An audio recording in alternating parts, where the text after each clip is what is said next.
আসসালামু আলাইকুম। আজকে আপনাদের সাথে আমি গরুর মাংসের আচার রেসিপিটা শেয়ার করব। একদম পারফেক্টভাবে বাসায় তৈরি করেছি। আপনারা চাইলে কিন্তু এটা প্রিয়জনের সাথেও শেয়ার করতে পারেন। আর একবার এভাবে বানিয়ে আপনি 6 মাস পর্যন্ত সংরক্ষণ করে খেতে পারবেন, ফ্রিজে না রেখেও। পারফেক্টভাবে গরুর মাংসের আচার রেসিপিটা তৈরি করার সব ধরনের টিপস কিন্তু আমি আমার এই রেসিপিটাতে শেয়ার করেছি। যারা এখনও গরুর মাংসের আচারটি ট্রাই করেননি তারা কিন্তু এই রেসিপিটা একবার দেখে তারপর বাসায় খুব সহজে কিন্তু বানিয়ে নিতে পারবেন। তো এর জন্য আমার হাড় আর চর্বি ছাড়া আমি এখানে হাফ কেজি পরিমাণে গরুর মাংস নিয়েছি। আর এই মাংসটা আমি পাতলা এবং ছোট ছোট করে কেটে নিয়েছি। এখন দিয়ে দিচ্ছি 2টার মতো পেঁয়াজ, মিডিয়াম সাইজের 2টা পেঁয়াজ আমি এর ভিতরে দিয়ে দিচ্ছি। তারপর এখানে আমি পরিমাণ মতো লবণ দিয়ে দিলাম, আর হাফ চামচের মতো হলুদের গুঁড়া দিয়েছি, 1 চামচ দিয়েছি মরিচের গুঁড়া, ধনিয়া এবং জিরার গুঁড়া হাফ চামচ করে দিয়েছি। আর গরুর মাংসের যে রাঁধুনি মশলাটা পাওয়া যায় সেখান থেকে আমি 1.5 চা চামচ পরিমাণে দিয়েছি।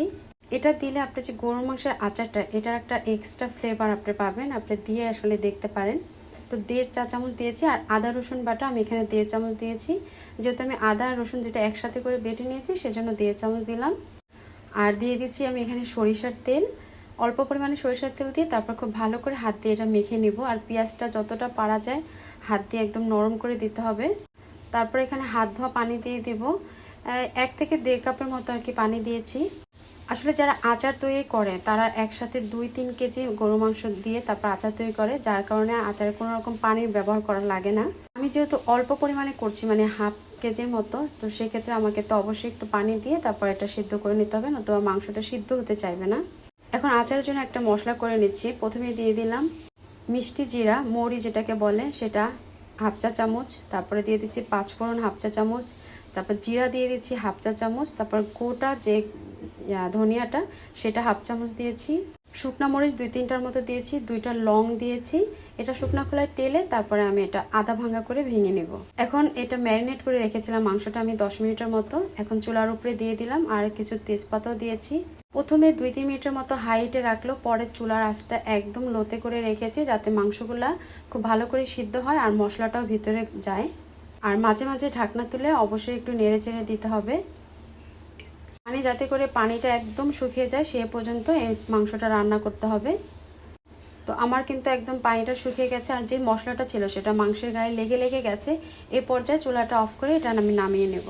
এখন আর একটা প্যানের ভিতরে দিয়ে দিচ্ছি সরিষার তেল। এখানে পর্যাপ্ত পরিমাণে সরিষার তেলটা দিতে হবে, কারণ এই তেলটা যত বেশি হবে, মানে মাংসের উপরে যাতে তেলটা অন্ততপক্ষে 1 কর পর্যন্ত উপরে ভেসে থাকে, তাহলে কিন্তু আর এই মাংসটা 6 মাসের ভিতরে নষ্ট হবে না।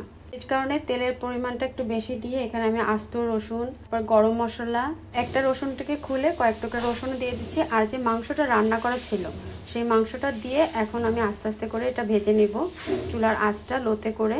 সরিষার তেল দিয়ে যখন এটা ভাজবো তখন ফেনার কারণে এটা আর কি বোঝা যাবে না। 1 মিনিটের মতো এটা আমি ভেজে নিয়েছি। তারপর এখন দিয়ে দিচ্ছি এখানে গরম মশলা পাউডার 1 চা চামচের মতো, জিরার গুঁড়া, টালা জিরার গুঁড়া সেটা দিয়ে দিচ্ছি হাফ চা চামচের মতো, আর যে মশলাটা আমি করেছিলাম সেই মশলাটা পাটায় পিষে তারপর দিয়েছি, খুব বেশি একটা আর কি মিহি করিনি। তারপর সেটা দিয়ে তারপর আবার খুব ভালো করে নেড়ে চেড়ে মিশিয়ে দিচ্ছি। যখন 5 ফোড়নের মশলাটা দিয়েছি এত সুন্দর একটা সুঘ্রাণ আসতেছিল যা আসলে বলার মতো না। এখন আমি চুলাটা অফ করে দিয়েছি আর দেখা যাচ্ছে যে তেলটা উপরে ভেসে ভেসে আসতেছে আর মাংসটা কিন্তু আমার একদম রান্না হয়ে গেছে। ঠান্ডা হয়ে গেলে তারপর এটা বয়ম ভরে সংরক্ষণ করতে পারবেন।